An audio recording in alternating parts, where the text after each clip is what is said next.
The radio died first, then the lights. I was in the middle of tagging a bull elk when the ground started shaking. Not the usual Yellowstone tremor that rattles your coffee cup, but something deeper, something wrong. The elk bolted before I could get the GPS collar fastened, crashing through the lodgepole pines like the forest was on fire. 20 minutes later, it was, well, not fire exactly, more like the sky puking black death all over Wyoming. The eruption, Jesus, they're calling it an eruption like it's some tourist geyser show, sounded like God tearing the world in half. I've been working wildlife biology in this park for 8 years, ever since I got tired of counting caribou in Alaska, and I've never heard anything like it. The ash came down like snow, except snow doesn't burn your lungs or turn day into night. I'm sitting in my government-issued Ford Ranger right now, typing this on my phone while the wipers smear gray sludge across the windshield. Can't see more than 10 feet in any direction. The GPS is acting up too. Satellites probably can't penetrate this crap. My brother Danny is somewhere south of here in one of those National Guard underground silos they pretend don't exist. He's been stationed at Fire Station 7, that's what they call it on the radio anyway, for the past 6 months. Some kind of emergency preparedness bullshit that nobody talks about much. I never paid attention because Danny always gets the weird assignments. Kid's got a talent for being in the wrong place at the wrong time. Except maybe this time it's the right place. I tried calling him when the shaking started, but cell towers are down. Tried the radio too, but all I'm getting is static and some automated emergency broadcast telling everyone to shelter in place. Fat chance. My cabin's probably buried under 3 feet of this volcanic shit by now, and besides, I've got bigger problems. The bison are acting strange. I saw the first herd about an hour ago, maybe 50 head moving through the ash like ghosts. They should have been running from the eruption, scattered to hell and gone. Instead, they were walking in a straight line, real methodical-like, heading southeast, toward Danny's silo. That's when I noticed something else, the way they were moving. Bison don't usually walk with their heads swaying side to side like that. And the sound they were making wasn't normal either. Not the usual low grunting you hear from a content herd. This was higher pitched, almost like singing. I know how that sounds. Trust me, I know exactly how crazy that sounds. I've got a master's degree in wildlife biology from Colorado State, not some new age crystal healing nonsense. But I've been watching these animals for 8 years, and I know the difference between normal behavior and whatever the hell I'm seeing out there. The radio crackled to life for about 30 seconds an hour ago. Caught part of a transmission from someone calling themselves Perimeter Command. They were talking about containment protocols and biological hazards and something about prion. That last word made my blood run cold. Prion. Misfolded proteins that turn brains into sponges. Mad cow disease. Chronic wasting disease in deer and elk. I've seen what prion can do to animals, watched whole herds die twitching and drooling and completely out of their minds. But prion don't make animals sing. Do they? The ash is getting thicker. My headlights barely cut through it now, and I'm burning through gas just keeping the engine running for heat. The temperature's dropped maybe 20 degrees since the eruption started. All that ash blocking out the sun. I've got a sleeping bag in the back and some MREs from my field kit, but that's not going to last long. More importantly, I've got Danny's location coordinates programmed into my backup GPS unit. The waterproof one that doesn't rely on satellites. 27 miles southeast through country that's probably crawling with confused, ash-blinded wildlife. And maybe something worse. I keep thinking about that transmission. Containment protocols. Like they were expecting this. Like they had plans. Danny called me 3 weeks ago, drunk on Bud Light and complaining about his new assignment. Said they were making him run drills for some kind of biological emergency. Stupid waste of time, he said. Like we're gonna have some zombie outbreak in Wyoming. Kid's got a mouth on him, always has, even when we were growing up in Casper and he was getting his ass kicked for smart-mouthing the high school football team. but he's good at his job. National Guard trained him in hazmat response and emergency medical protocols. If anyone can handle whatever's happening out there, it's Danny. I just need to get to him first. The Ranger's got four-wheel drive and chains in the back. I've driven through worse weather than this, well, different weather anyway. Never tried navigating through what looks like the end of the world. But I've got my field compass, paper maps, and enough stubbornness to make my ex-wife file for divorce. Speaking of which, Sarah's probably in Denver right now watching this on the news and thanking God she moved away from that crazy redneck who talks to animals. She never understood why I loved this job. Never got why I'd rather spend 12 hours tracking a wolf pack than sitting in some office pushing papers around. But right now, tracking is exactly what I need to do. Track my way through 27 miles of ash-covered wilderness to find my little brother before whatever's happening to those bison starts happening to him. The engine's running rough. Ash is getting into everything, the air filter, the radiator, probably the oil too. I need to get moving before the truck gives out completely. Time to find out what's really going on at Fire Station 7. The truck lasted 12 miles before the engine seized up tighter than my dad's wallet at Christmas. Ash clogged the air filter so bad I couldn't even see it anymore under all that gray sludge. Now I'm walking through what used to be the most beautiful wilderness in America, carrying a backpack full of emergency supplies and trying not to think about how completely fucked I am. The good news is I found a road. Well, what's left of one. State Route 191 is buried under maybe 6 inches of ash, but I can still make out the yellow lines when the wind clears the air for a few seconds. The bad news is everything else.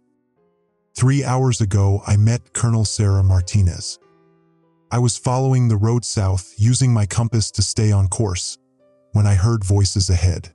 Human voices, which was such a relief I almost started crying. 2 figures in full hazmat suits were standing next to what looked like a mobile command center, one of those big military trucks with antenna arrays and satellite dishes. "Thank God!" I called out, waving my arms. "I'm a park biologist. I need to get to Fire Station 7. The taller figure turned toward me and lifted her helmet visor. Middle-aged Hispanic woman with steel gray eyes and the kind of expression that says she's seen too much shit for one lifetime. "Dr. Parker?" she said, checking something on a tablet. "Wildlife biology, specializing in large mammal behavior patterns?" I stopped walking. Nobody should have known who I was. "Yeah, that's me. How did you?" "Colonel Martinez, CDC Emergency Response. We've been trying to reach you for 6 hours." She gestured for me to come closer. "We need your expertise." "CDC? What the hell is the Centers for Disease Control doing in Wyoming?" Martinez looked at her partner, a younger guy whose nameplate read Bishop, then back at me. "What do you know about transmissible spongiform encephalopathies?" "Prion diseases? I know enough. BSE, scrappy, chronic wasting disease in cervids." "Why?" "Because something in that ash cloud is reactivating dormant prion infections in the local wildlife. We've got reports of infected herds moving in coordinated patterns toward population centers. Your brother's facility is directly in their path." My stomach dropped. "Danny, is he?" Fire Station 7 is still responding to radio checks, but their situation is deteriorating rapidly. We need someone who understands animal behavior to help us predict movement patterns and establish containment protocols. Bishop pulled out a paper map covered in red circles and arrows. "We're tracking at least 12 infected herds, roughly 800 animals total. They're not behaving like normal CWD cases." I studied the map. The movement patterns were all wrong, not the random wandering you'd expect from brain-damaged animals, but purposeful migration routes, all converging on the same general area. "This doesn't make sense," I said. "Prion diseases cause neurodegeneration. These animals should be stumbling around in circles, not marching in formation." "That's what we thought too," Martinez said. until we started tracking the acoustic patterns. She handed me a waterproof tablet with audio waveform displays. Each herd is producing vocalizations at specific frequencies, almost like they're communicating. I listened to the recordings through military-grade headphones. The sounds were definitely ungulate vocalizations, bison, elk, moose, but modulated in ways I'd never heard before. Complex harmonic patterns that seemed to repeat and respond to each other across different herds. Jesus, they're coordinating. Gets worse. The ash contains high concentrations of volcanic minerals that seem to be interacting with the prion proteins. We're seeing mutation rates unlike anything in the literature. Bishop opened another case containing sealed sample vials. Brain tissue from an infected elk we put down this morning. The prion structures are completely novel. Never seen anything like them. I looked at the samples, then at the map, then at Martinez's grim face. You think the volcanic eruption triggered some kind of evolutionary leap in the disease? We think Mother Nature just handed us our ass on a silver platter, she said, and your brother's facility is sitting right in the middle of it. That's when she told me about the Ashfall Protocol. Fire Station 7 isn't just an emergency shelter. It's a containment facility designed to sterilize large areas using controlled burns in the event of biological contamination.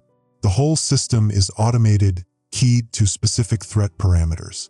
When those parameters are met, and apparently they're getting close, the facility initiates a perimeter burn that theoretically destroys any biological hazards in a 10-square-mile area.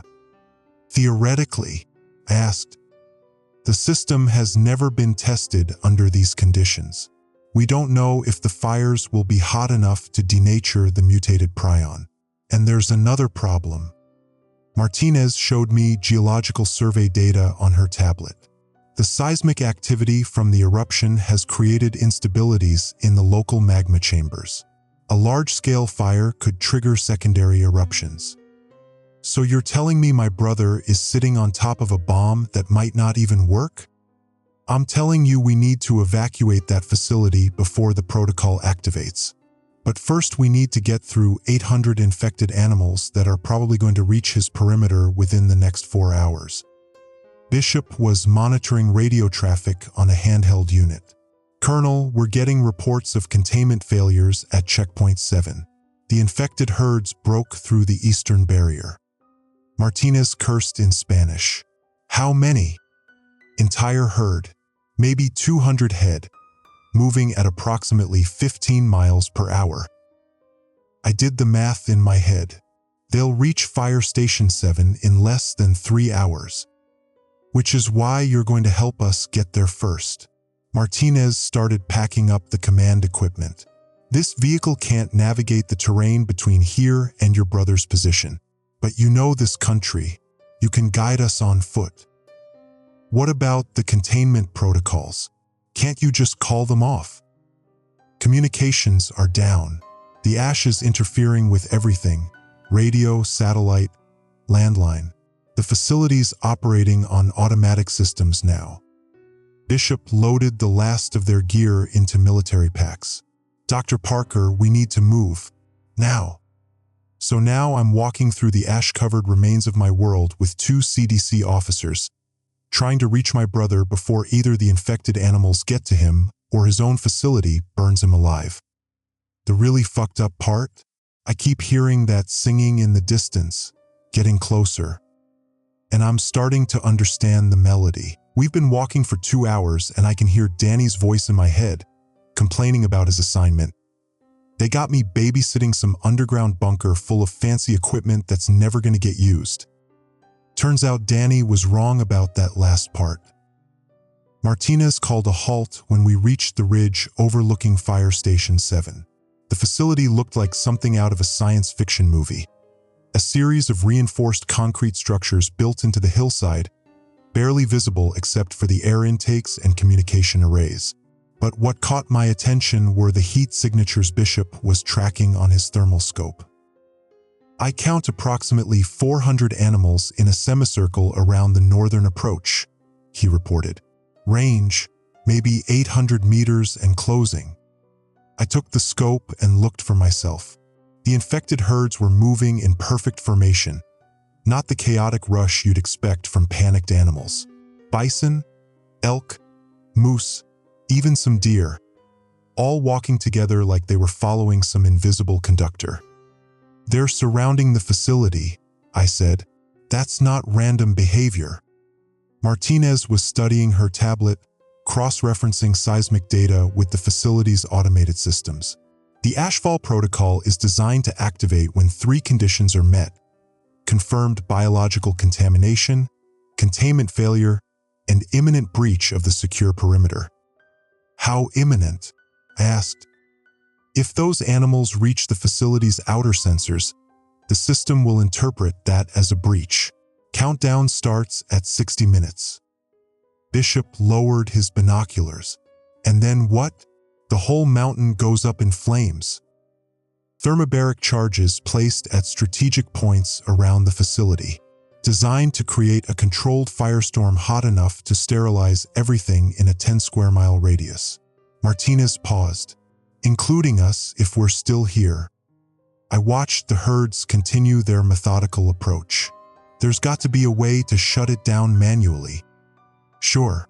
From inside the facility's control room, which means getting past 400 infected animals, most of which outweigh us by about 6 to 1. The radio in Bishop's pack crackled to life. Danny's voice, distorted by static but still recognizably him. Any station. This is Fire Station 7. We have multiple biological contacts approaching our perimeter. Request immediate backup. Over." I grabbed the radio before Martinez could stop me. "Danny, this is Cal. I'm on the ridge north of your position." Silence for about 10 seconds. Then, "Cal? Jesus Christ, what are you doing out there?" "Long story. Are you alone in that facility?" "Negative. I've got Specialist Rodriguez and Dr. Patel with me. But Cal, something's wrong with these animals. They're not acting right." Martinez took the radio. "Specialist Parker, this is Colonel Martinez, CDC. What's your current status?" "Ma'am, we're showing green on all containment systems, but the biological sensors are going crazy. And the animals, they're making some kind of sound. It's getting louder. I could hear it too now, even from our position on the ridge. That same harmonic singing I'd been hearing all day, but amplified. Hundreds of voices creating complex resonant patterns that seemed to vibrate through the ground itself." "Danny," I said, taking the radio back, "I need you to listen carefully. The facility has an automated protocol that's going to activate if those animals get too close. You need to disable it." "Disable what?" "Cal, what the hell are you talking about?" Martinez showed me the countdown timer on her tablet. 43 minutes until protocol activation," she said quietly. I started down the ridge, ignoring Bishop's protests about tactical approach procedures. My brother was down there, and I wasn't going to let some government doomsday device burn him alive. "Cal, wait," Martinez called. "You can't just walk into the middle of 400 infected animals. Watch me." But she was right, of course. By the time we reached the base of the hill, the singing had gotten so loud it was hard to think straight. The harmonic frequencies seemed to resonate in my chest cavity, making my heart rhythm feel weird. Bishop had his hands over his ears and was stumbling like he was drunk. "It's some kind of sonic effect," Martinez shouted over the noise. "The prion mutations must have affected their vocal cords." The animals were maybe 200 meters from the facility's outer perimeter now. I could see them clearly through the ash-filled air, massive shapes moving with unnatural coordination. Their eyes reflected the emergency lighting from the facility, hundreds of tiny points of light in the gray darkness. And they were all looking directly at us. "They know we're here," Bishop said, raising his sidearm. "Dr. Parker, we need to fall back." I shook my head. "I'm not leaving my brother." The radio crackled again. Danny's voice, more urgent now. Cal, whatever you're planning, you better do it fast. The computer's showing some kind of countdown sequence. 36 minutes and… oh shit. What? The biological sensors just triggered. The system's activating perimeter charges. Martinez grabbed my arm. The protocols started early.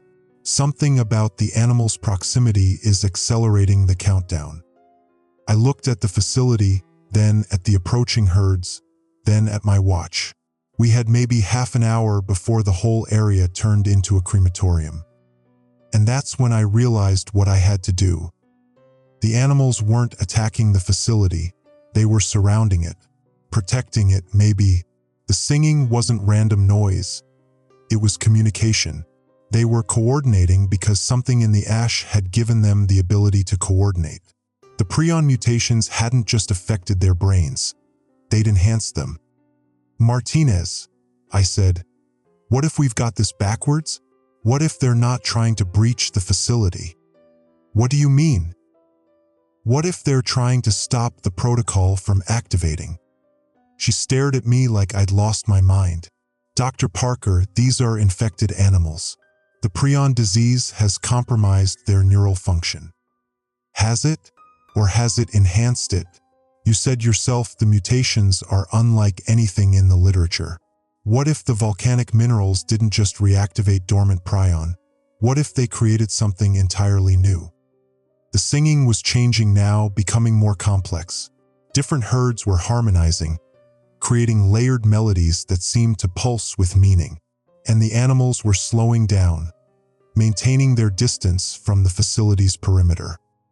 Like they knew exactly where the sensors were located. 30 minutes, Bishop announced, checking his watch. I keyed the radio.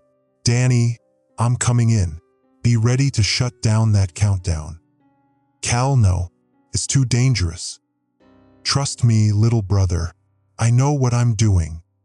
I hoped like hell that was true. The first bison I approached was a massive bull, maybe 2,000 pounds of muscle and horn, standing perfectly still about 50 meters from the facility's outer fence.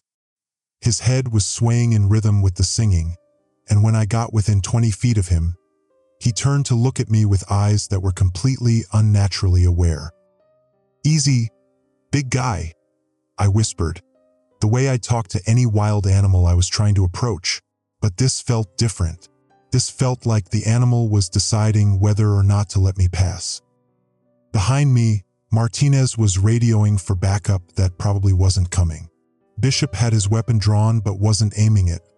Smart move, since shooting one of these animals would likely trigger a stampede that would kill us all. The bull made a low rumbling sound, not the usual grunt of a bison but something more complex, almost like he was tasting my scent, analyzing my intentions. Then he stepped aside. Jesus, I heard Bishop mutter. Did that thing just let him through? I kept walking, moving between the animals toward the facility entrance. Every few steps, another massive shape would turn to watch me pass.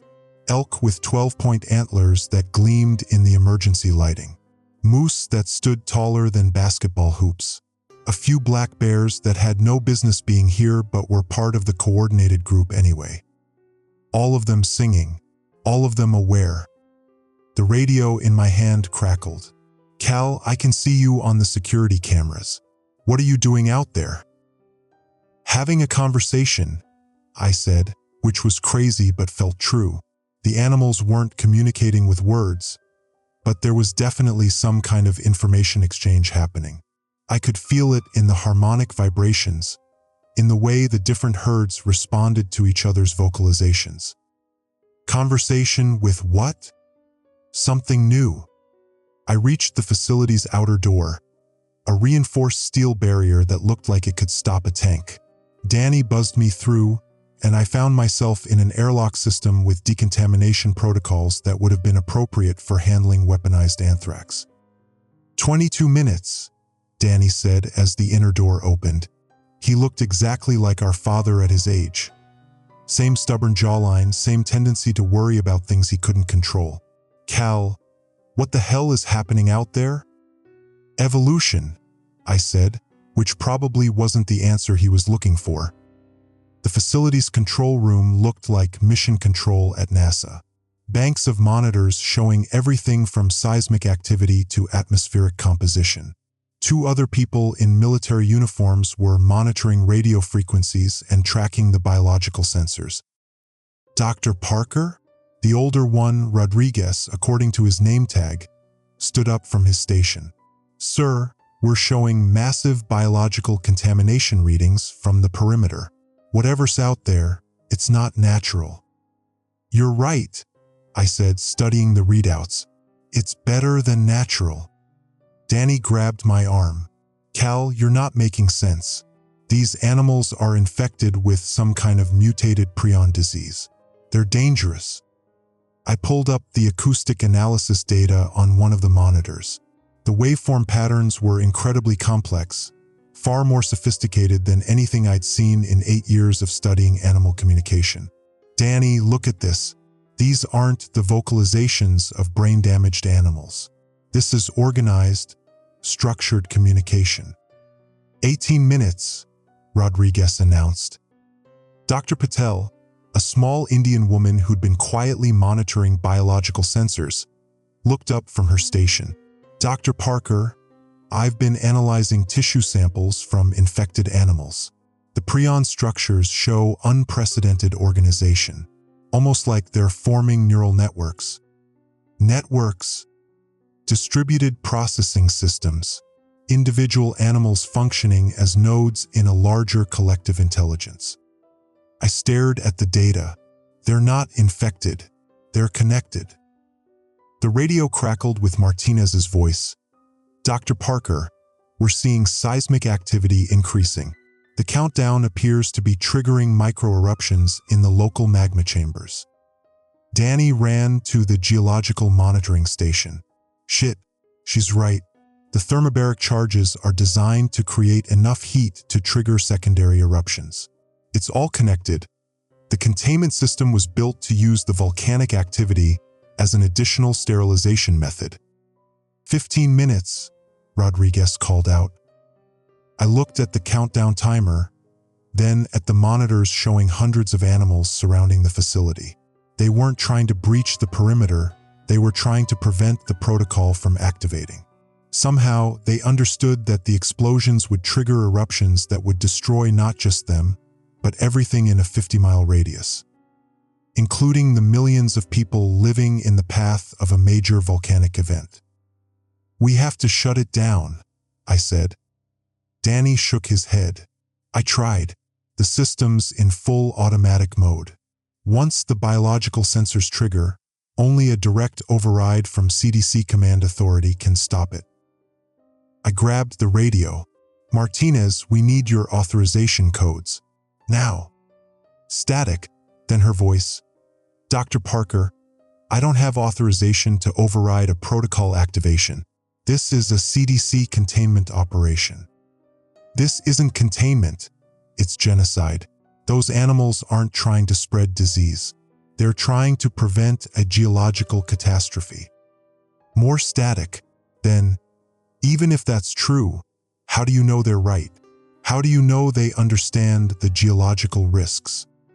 I looked at the seismic data, at the acoustic analysis patterns, at the behavioral tracking that showed perfect coordination among hundreds of different species. Because they're smarter than we are. 12 minutes, Rodriguez announced. Dr. Patel was studying something on her monitor. Dr. Parker, I'm detecting unusual mineral concentrations in the ash samples. The volcanic eruption released trace elements that appear to catalyze prion folding in specific ways. English, please. The ash isn't just carrying prion, it's creating them, but not the kind that cause disease. These prions seem to enhance neural connectivity.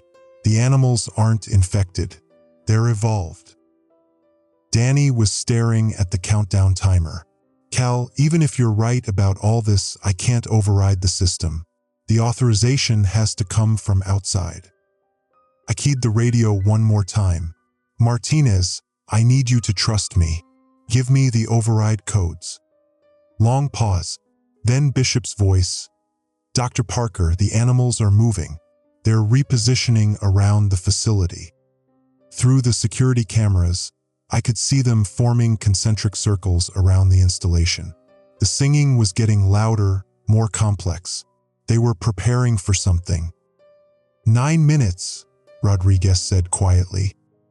I looked at my brother, at the other people in the control room who were trusting me to make the right decision, at the monitors showing geological instabilities that could kill millions of people if we triggered secondary eruptions, at the readouts showing hundreds of newly evolved minds working together to prevent exactly that catastrophe.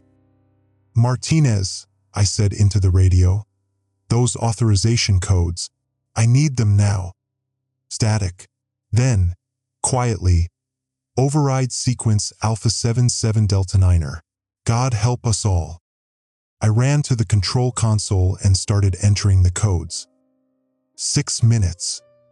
The countdown stopped at 5:47. Outside, the singing stopped too. The silence lasted maybe 30 seconds. Then, gradually, the animals began moving away from the facility in the same coordinated patterns they'd used to approach. Not scattered flight, but organized withdrawal, like a military unit completing its mission. They knew, Dr. Patel said, staring at the monitors. Somehow, they knew we'd shut down the protocol. I watched the herds disappear into the ash-covered landscape, still moving information, still connected. The acoustic sensors were picking up faint harmonic patterns, long-distance communication between groups that were miles apart.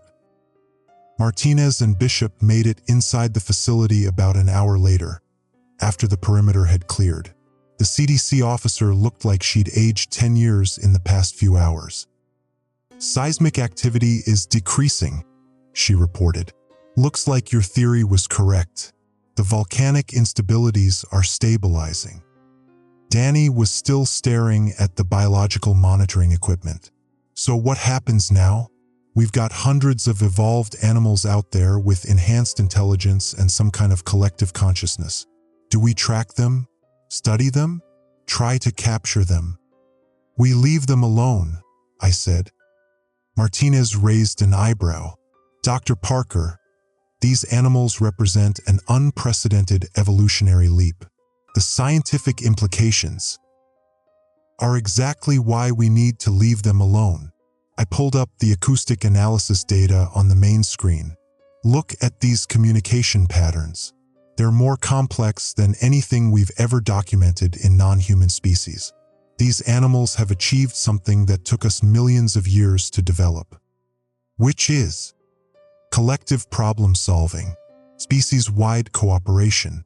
They saw a threat to their ecosystem and worked together to neutralize it. When's the last time humans did that? Dr. Patel was reviewing tissue samples under a microscope. The prion structures are stabilizing. Whatever the volcanic minerals did to enhance neural connectivity, it appears to be permanent. Bishop checked his radio. Command is asking for a full report. What do we tell them? Martinez looked at me, then at the monitors showing empty landscape where the herds had been.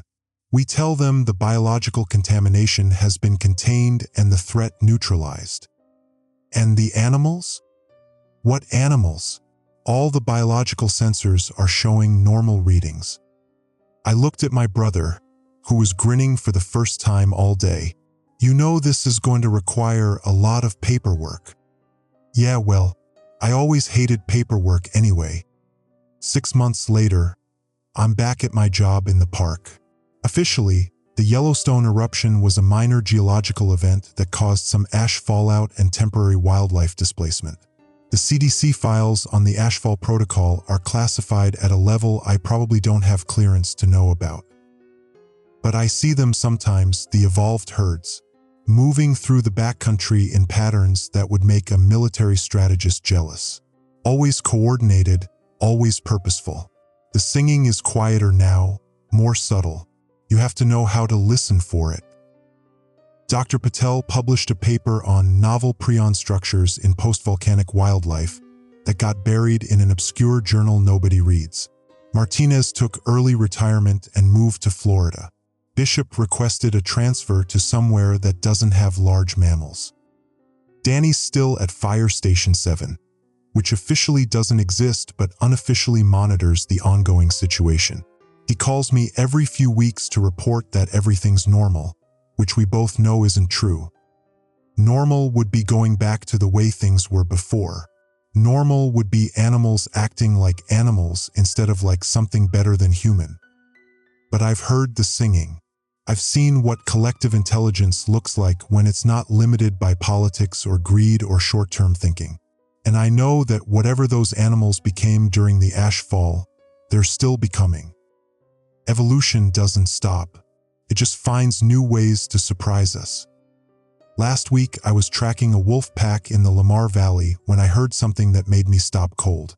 The wolves were howling, but not the usual territorial calls. They were harmonizing with something in the distance, elk voices maybe, or bison. They were learning the song. And for the first time since the eruption, I found myself wondering if we were ready for what comes next. The radio in my truck crackled with Danny's voice. "Cal, you out there?" "Yeah, Danny. Just enjoying the view." "Good. Keep your ears open. Okay? I'm picking up some interesting acoustic patterns from the northern range." I smiled, watching a group of elk move through the valley in perfect formation. "I'll keep listening, little brother." Because sometimes the most important conversations happen in languages we're just beginning to understand. The sky is clear today, no ash in sight, but the song continues, carried on frequencies that most people can't hear. And in that song, I hear the future, not the one we expected, but the one we might be lucky enough to share. If we're smart enough to listen.